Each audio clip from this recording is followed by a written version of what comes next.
Public Sénat, avec le soutien de la Mutuelle nationale territoriale, la Mutuelle des agents des services publics locaux et Adviso Partners, cession, acquisition et transmission d'entreprises, nos territoires ont de la valeur, vous présente le Journal des territoires.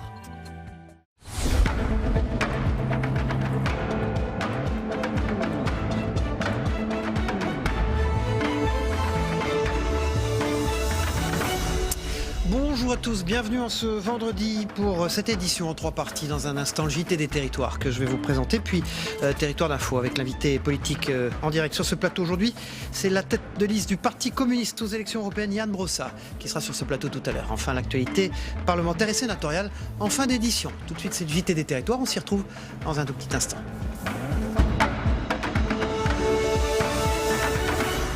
Bonjour à tous et bienvenue dans le JT des territoires. Des sujets sensibles maintenant, que l'on soit éleveur ou tout simplement que l'on aime les loups. Depuis le début de l'année, selon la FDSEA, 53 brebis ont été tuées dans les Costières, dont 4 attaques cette semaine même. 23 attaques ont été recensées sur le plateau des Costières de Nîmes, un territoire sur lequel la présence du loup est avérée depuis mai 2017, notamment grâce à une vidéo.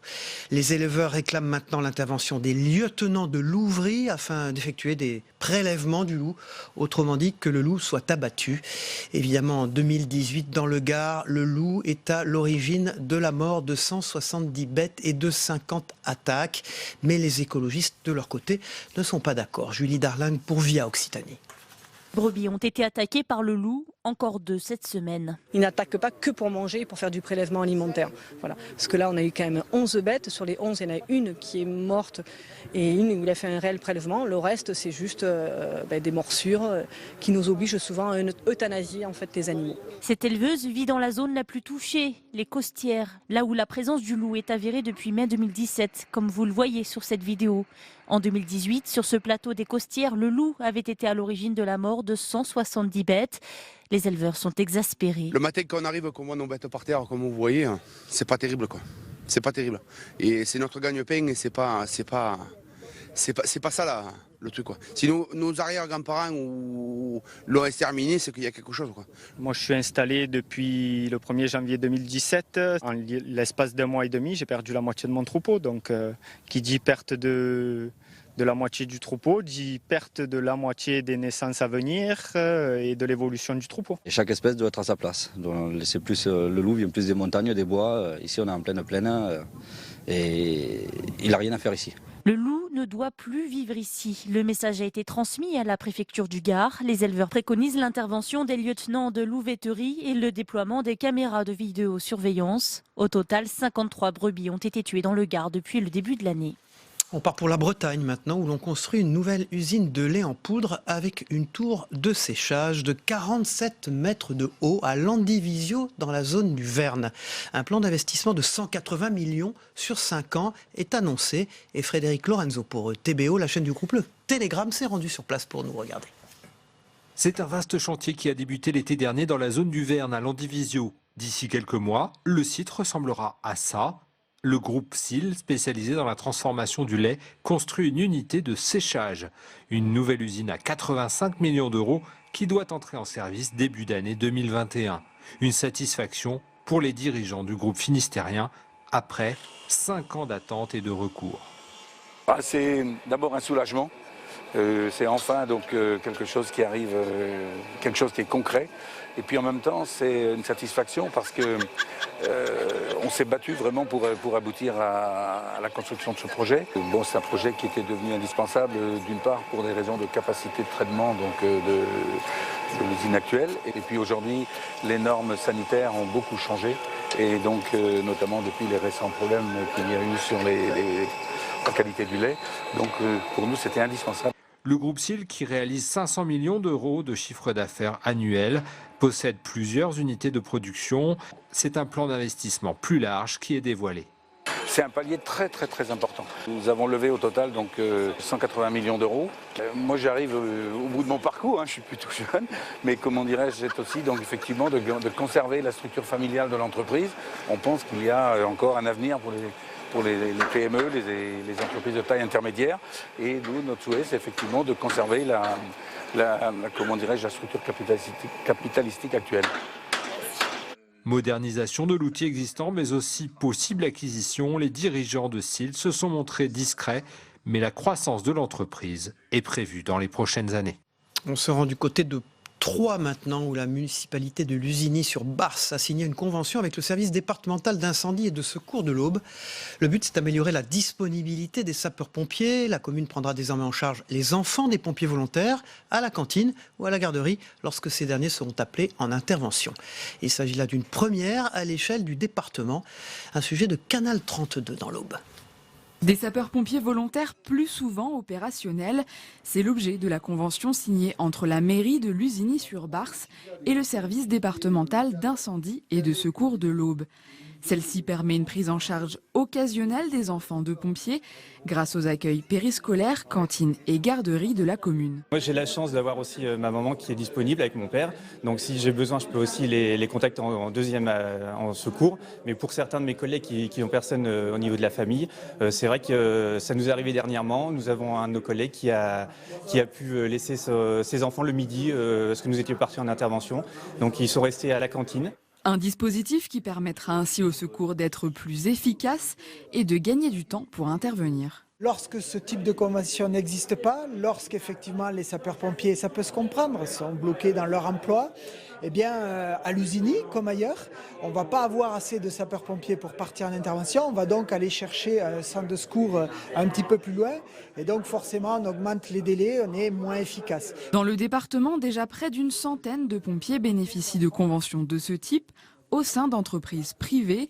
Mais c'est la première à être conclue avec une structure publique, une fierté pour la municipalité. C'est le reflet de cette reconnaissance de gens qui s'engagent au quotidien au service des autres. C'est une fierté de faire en sorte que petit à petit on améliore les conditions d'exercice de la mission de pompier. Voilà, pour nous c'est une histoire de longue date et c'est une convention nouvelle pour un centre de secours qui va encore se développer et qui, je l'espère, avec ces dispositifs nouveaux, sera encore attractif. L'objectif est également de mettre en avant le volontariat et d'inciter à s'engager.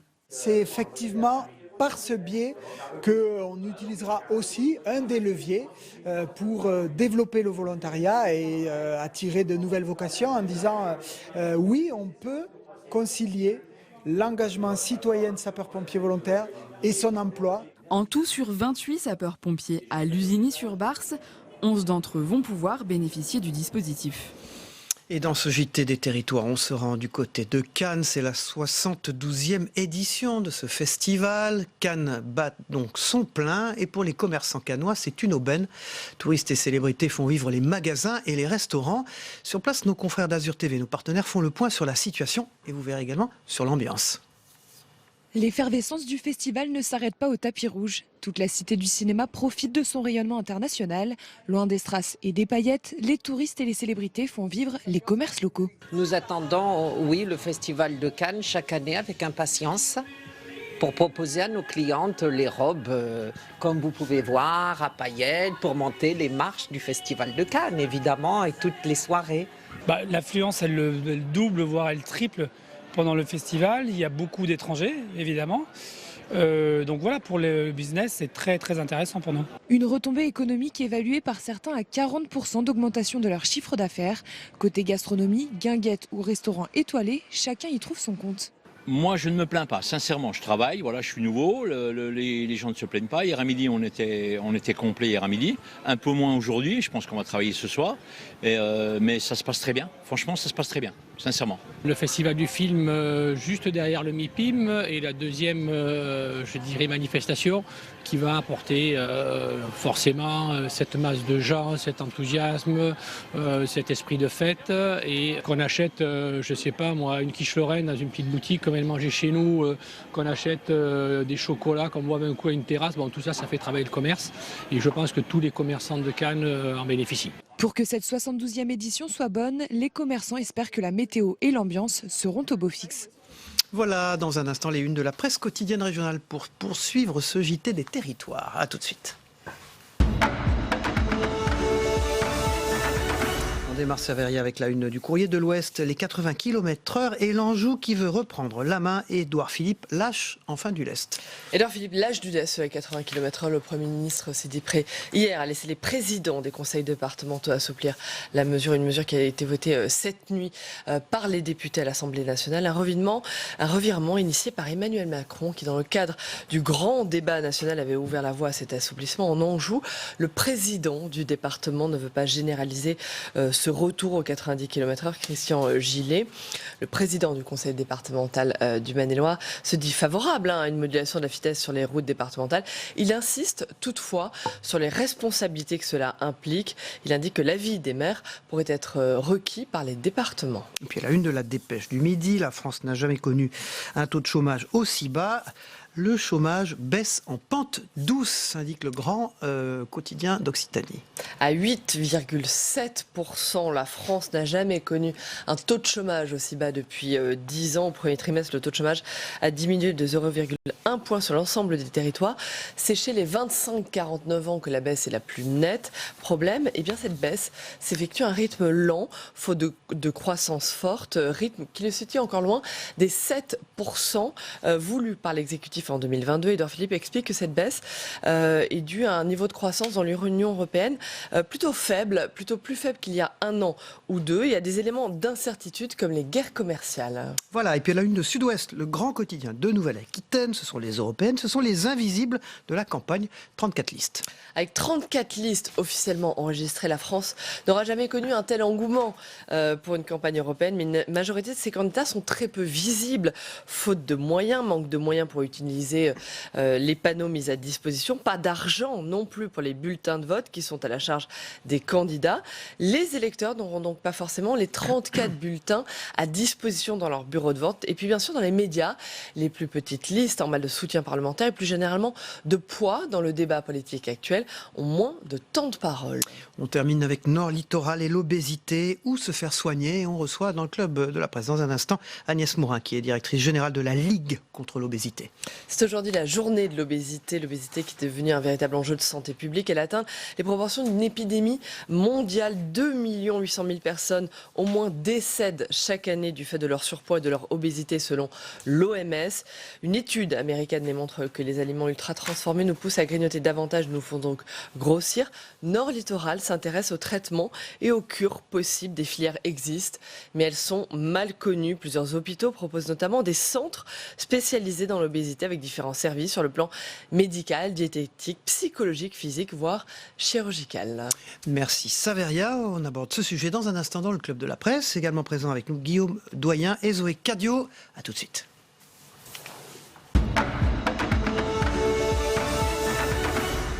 Bonjour Guillaume Doyen, bonjour. Vous dirigez la Gazette des communes, des départements et des régions. Merci d'être avec nous. Avec vous, on va parler de ces députés qui s'écharpent sur l'ouverture aux contractuels dans la fonction publique. On en parle dans un instant.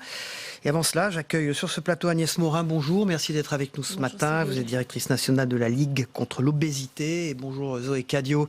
Bonjour. Vous appartenez au Midi Libre, un des journaux du groupe La Dépêche. Pourquoi le Midi Libre? Parce que cette ligue a été fondée à Montpellier en 2014, Agnès Morin. Et quand on regarde les campagnes que l'État a tenté de faire contre l'obésité, en tout cas de sensibilisation à ce qui est une maladie, on se rend compte qu'il a échoué l'État. Oui, parce que c'est une maladie, on le dit aujourd'hui, ça nous paraît évident depuis quelques années, mais c'est pas encore ancré dans l'inconscient public et dans l'inconscient de la société. On associe beaucoup trop l'obésité à l'alimentation, ce qui fait que ça nous donne une raison de ne pas la traiter derrière. C'est très facile quand on dit qu'on a trop mangé, qu'on n'a pas assez bougé, d'envoyer les gens vers leur pratique, vers leur comportement, de les faire culpabiliser et donc pas de les soigner.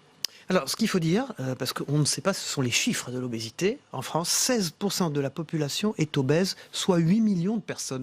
Ça paraît des chiffres énormes.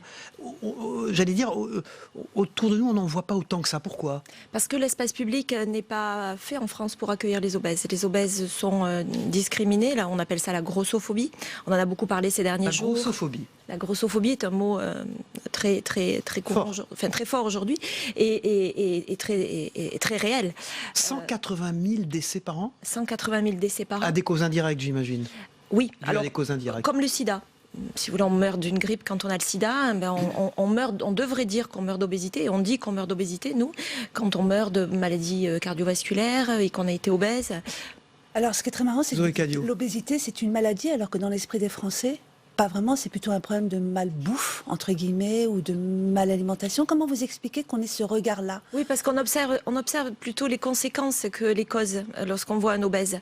Lorsqu'on est obèse depuis son enfance, que nous avons été discriminés, des enfants souvent se déscolarisent, parce que les enfants entre eux, vous savez ce que ça peut donner. Le petit gros, la grosse vache. Donc on se déscolarise. On n'a pas de petite amie, on n'a pas de petite copine, on n'arrive pas à obtenir un prêt, on a du mal à trouver un appartement, je lisais, à louer un appartement. Oui, puisque l'obésité n'étant pas vraiment considérée aujourd'hui par les pouvoirs publics comme une maladie, c'est pas une ALD, ça ne permet pas d'obtenir d'assurance. Mais est-ce que vous ne pensez pas quand même qu'il y a quand même une évolution sur ce sujet? Parce que aujourd'hui, ce week-end, c'est les Journées européennes de l'obésité. Et c'est cette 10e édition, et en 10 ans, vous n'avez pas l'impression quand même que ça a un peu évolué, que notre regard a changé, ou on est toujours aussi... Les campagnes ne prennent pas du tout, c'est ce que vous expliquiez. Les campagnes ne prennent pas, et surtout, les campagnes ne parlent pas des causes. Pour que ça prenne, il faudrait qu'on fasse le focus sur les véritables causes. Les recherches aujourd'hui évoluent, effectivement, il y a de plus en plus de recherches, de plus en plus de gènes trouvés. Alors, véritablement, les causes, quelles sont les causes alors de l'obésité? Guillaume. Alors oui, il y a quand même des causes sociales. Il y a une forte inégalité de la répartition. Ça touche singulièrement les milieux les plus populaires. Les statistiques le montrent assez bien. Vous disiez que c'est difficile de lutter contre cela, mais c'est vrai, et vous Cyril, vous disiez, on n'en voit pas autant que ça. Non. Mais si, on en voit autant que ça, mais dans certains quartiers, on voilà, en voit alors, autant que cela. Tout à fait. Est-ce qu'il y a des disparités territoriales? C'est une bonne question. Est-ce que le département du Nord. Est-ce que vous savez où? Voilà. Oui, il y a eu des départements du Nord. Oui, il y a eu un baromètre de 1997 à 2012. Il y avait un baromètre qui s'appelait Obépi, que la Ligue contre l'obésité est en train de relancer, puisque 2012 nous n'avons pas de véritables chiffres, et c'était nécessaire d'en avoir. Et ces derniers chiffres en 2012, effectivement, nous ciblaient quelques départements, dont le nord de la France et le sud. Alors, quelles sont les causes réelles alors? On les connaît? Oui, bien sûr. On les connaît, mais on les met pas en avant. Et puis on cherche pas assez. On fait pas assez de focus sur l'obésité. Voilà le problème, si vous voulez. On fait le focus sur le cancer depuis 100 ans, parce qu'il y avait une ligue contre le cancer qui militait pour ça. On a fait le focus sur le sida dans les années 80, parce que les associations de lutte ont mis le sujet sur la scène, ce qui n'est pas le cas encore sur l'obésité. Et c'est pour ça qu'on a créé cette ligue. Parce qu'il faut qu'on parle des causes, il faut qu'on comprenne que l'obésité est une maladie. Les causes, expliquez les causes. Donc on vient de parler des causes génétiques. 70 gènes aujourd'hui ont été trouvés, alors qu'il y a 10 ans on parlait de 2-3 gènes. Il y a des causes biologiques. De nombreux médicaments aujourd'hui font grossir, des prises de médicaments font grossir. Il y a des maladies. Je vais vous donner l'exemple d'une maman qui nous écrivait il n'y a pas très longtemps, qui nous appelait sur notre centre de diagnostic et d'urgence en nous disant, voilà, ma fille pendant 20 ans a grossi sans que je ne comprenne pourquoi. Mon médecin généraliste m'envoyait sur sa nourriture et sur son activité physique, et je viens de découvrir à l'âge de 20 ans qu'elle a une maladie des ovaires polykystiques, une maladie qui l'a fait grossir, une maladie qui crée son obésité. Personne n'avait essayé de détecter cette maladie jusque-là.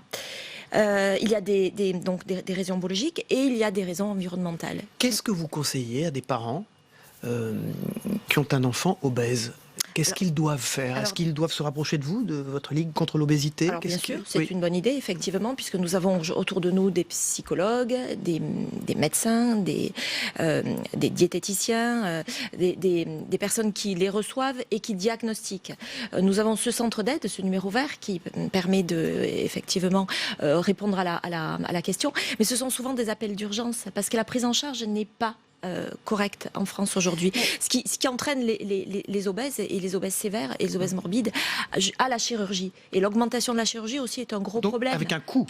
Oui, 20,4 milliards d'euros. Oui, j'ai vu ce chiffre. Le coût social de l'obésité aujourd'hui en France, c'est 20,4 milliards d'euros.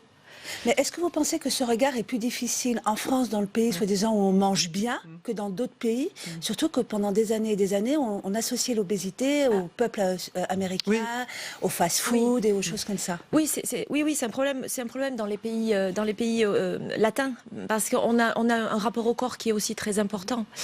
Quand on discrimine les obèses, d'abord, comme on ne pense pas que c'est une maladie, on pense lui rendre service. Y compris une maman qui a un enfant qui grossit, le discrimine sans le savoir, l'empêche de manger par rapport à ses frères et sœurs, lui donne pas de bonbons.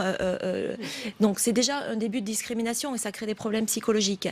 La question c'était savoir le fait que dans des pays comme la France, où c'est soi-disant le pays du bien manger, et ça a du mal l'image que ça donne. Tout à fait. Et quand on voit quelqu'un d'obèse, ça nous ramène à notre corps, ça nous ramène à nos efforts. Là, je venais ce matin, beaucoup de gens faisaient des jogging. Je suppose que ces gens-là, quand ils voient une personne obèse, ils disent ils ont qu'à faire comme moi. Guillaume Doyen.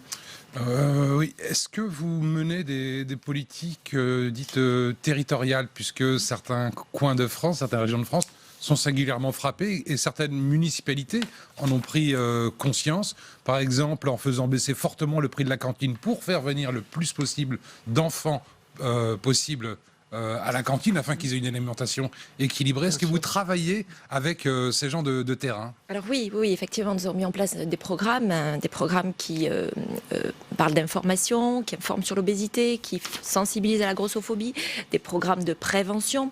Mais vous voyez, vous repartez sur l'alimentation quand vous me parlez de programmes. Et effectivement, tout ça est très bien, mais ça ne suffit pas. Alors comment ça ne suffit pas, et d'ailleurs on le voit avec l'échec des opérations un petit peu bariatriques, je crois que c'est le terme qu'on utilise. C'est ça, chirurgie bariatrique. Alors comment vous expliquez justement qu'il y a un tel échec après ce type d'opération qui, je le rappelle, consiste à couper une partie de l'intestin, je crois, ou de l'estomac. Ou à le resserrer. Ou à le resserrer avec des anneaux. La chirurgie bariatrique est nécessaire. D'abord, c'est une technique qui est approuvée, c'est une technique qui fonctionne. Elle est nécessaire pour éviter bien souvent le décès des gens. Elle est nécessaire et elle est importante. Ce n'est pas une solution en soi. Et elle est trop aujourd'hui pratiquée parce que la prise en charge en amont n'est pas suffisante. Voilà. Et alors pourquoi il y a souvent des échecs? Parce qu'on ne règle pas le problème en faisant de la chirurgie. On soigne, on ne guérit pas. C'est une maladie chronique. Ce sont les journées européennes de lutte contre l'obésité. Merci Agnès Morat, vous êtes la directrice nationale de la Ligue contre l'obésité. Vous-même, vous êtes arrivée à vous inquiéter, à vous intéresser à ces sujets à cause d'un problème familial, vous-même ou pas? Alors, oui, bien sûr, on est tous, les trois fondateurs de cette ligue sont concernés personnellement par l'obésité, effectivement, des enfants, des frères, des mamans décédées d'obésité. Oui, mais c'est surtout parce qu'elle n'existait pas. Il n'y avait rien. Aujourd'hui, on réunit toutes ces petites associations de patients au sein de la Ligue contre l'obésité, qui sont des associations de gens qui se réunissent pour faire ensemble évoluer leur maladie, pour prendre en charge leur maladie, mais il n'y avait pas d'acteurs non gouvernemental majeur en France. Agnès Morat, directrice nationale de la Ligue contre l'obésité. Ce sont les journées européennes de la lutte contre l'obésité, les 10e. Merci beaucoup. Merci Zoé Cadio. On passe à un tout autre sujet, pardon, la fonction publique. Ce sont les députés qui s'écharpent sur l'ouverture aux contractuels. Pourquoi ils s'écharpent?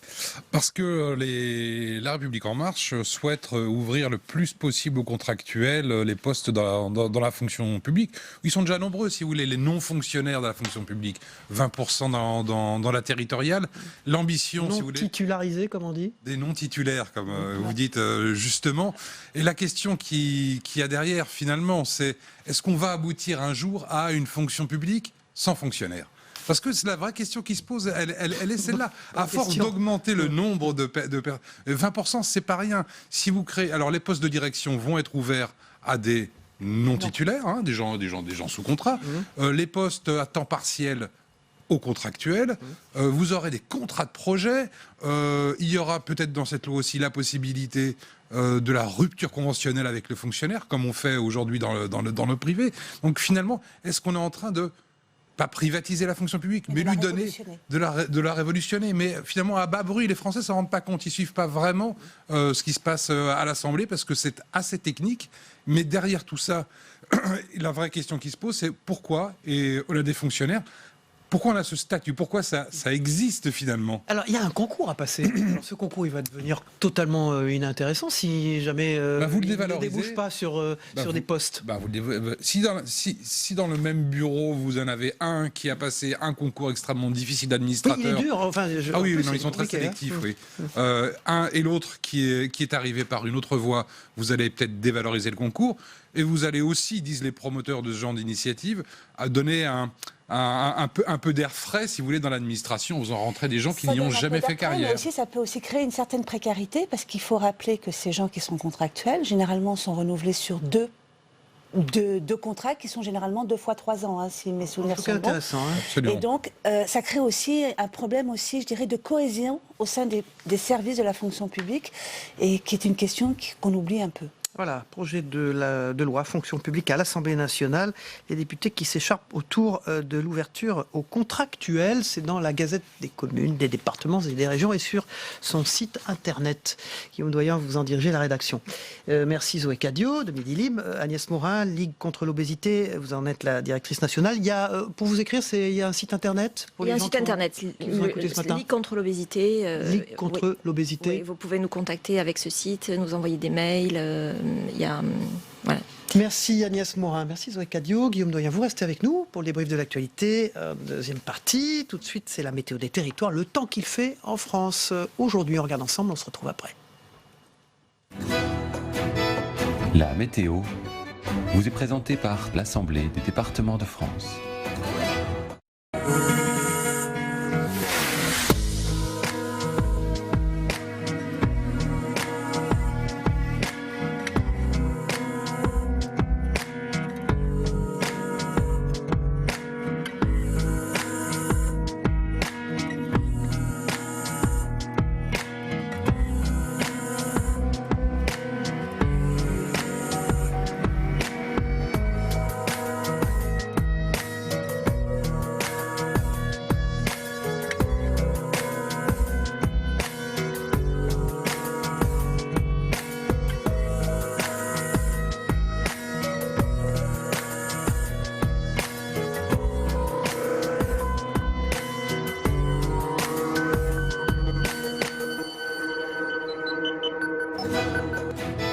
C'était la météo avec l'Assemblée des départements de France. Voilà, on va se rendre du côté du reste du monde avec le Zap Monde de TV5 Monde, notre partenaire. C'est Donald Trump, vous allez voir en mini-image, qui veut un modèle nouveau migratoire fondé sur le mérite, mais son projet va avoir du mal à passer l'obstacle du Congrès. Le président américain pense évidemment à ces élections de 2020, les siennes. Et puis l'Australie, c'est triste, vous allez le voir, les koalas sont une voie d'extinction. Ils sont en voie d'extinction en Australie. Et oui, que peut-on faire? Regardez ce Zap Monde de TV5 Monde, on se retrouve après, à tout de suite.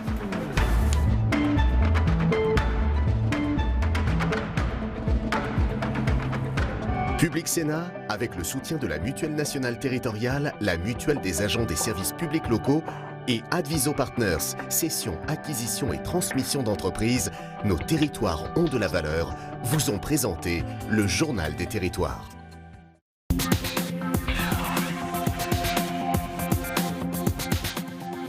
Depuis qu'il est à la Maison-Blanche, il aura surtout parlé de la construction d'un mur contre l'immigration illégale. Ce jeudi, Donald Trump a fixé le nouveau cadre du système d'immigration légale aux États-Unis, une sélection au mérite désormais et non plus par les liens familiaux. Une large proportion de ces immigrants doit venir par le mérite et la compétence. Donald Trump dénonce le dysfonctionnement du système américain de l'immigration qui discrimine les génies selon lui. Trop de permis de résidents permanents, les fameuses cartes vertes distribuées chaque année aux États-Unis à des étrangers, iraient selon le président américain à des personnes qui ont un proche sur le sol américain et pas assez à ceux sélectionnés pour leurs compétences. C'est un retour à la case prison pour l'ex-analyste du renseignement américain Chelsea Manning. Elle a fait son choix. L'ancienne militaire ne souhaite pas répondre à nouveau aux questions de la justice concernant le fondateur de Wikileaks, Julian Assange, peu importe les conséquences. Cela ne me fait pas peur et ne me dérange pas. J'ai déjà été en prison. Donc essayer de me contraindre avec une assignation pour un grand jury ne fonctionnera pas. Ce documentaire part d'un constat simple. Il n'existe pratiquement plus de vie privée quand nous naviguons sur Internet. The level of surveillance imposed on us today is more than in the former Soviet Union. Mais il y a un espoir. Les hackers, qui n'ont pas tous des intentions malveillantes. Une grande partie de l'action des hackers en termes de solutions pour la vie privée et solutions contre la surveillance, c'est de développer des outils qu'on appellerait de chiffrement ou d'encryption, donc des outils de communication ou des alternatives en fait à toutes les plateformes et tous les logiciels que vous utilisez au quotidien. Nichés dans leurs eucalyptus, les koalas somnolent innocemment la majeure partie de la journée. Pour eux, pas question de quitter leur perchoir sauf pour se reproduire, une période devenue extrêmement dangereuse depuis l'arrivée des humains sur leur terre. En Australie, les décès dus aux accidents de voiture sont devenus très fréquents. Un animal ne peut pas s'adapter tellement vite à des problèmes qui sont créés par des humains. Il y a même 70 ans, il n'y avait pas de voiture.